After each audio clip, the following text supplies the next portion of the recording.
أعوذ بالله من الشيطان الرجيم سورة ألم نشرح مكية بسم اللہ الرحمن الرحیم۔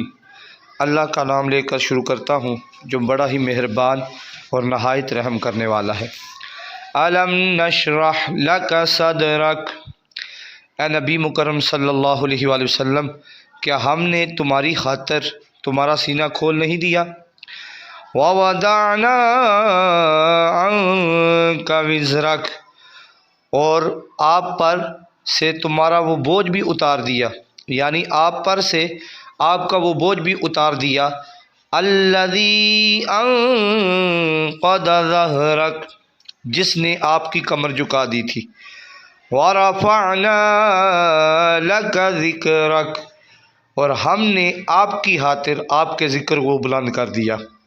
فَإِنَّ مَعَ الْعُسْرِ يُسْرًا، پس یقیناً مشکل کے ساتھ آسانی ہے۔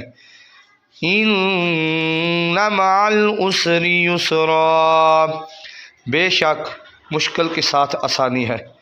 فَإِذَا فَرَغْتَ فَانصَبْ، سو جب آپ فارغ ہوا کرو عبادت میں تو محنت کیا کرے، یعنی اس سے مراد یہ ہے، علماء فرماتے ہیں، تفاسیر میں آتا ہے کہ فَإِذَا فَرَغْتَ فَانصَبْ سے مراد یہ ہے جب آپ فرائض نبوت سے فارغ ہو جائیں تو اپنی معمول ریاضت کی طرف واپس لوٹ آئیں، ان میں مگن ہو جائیں۔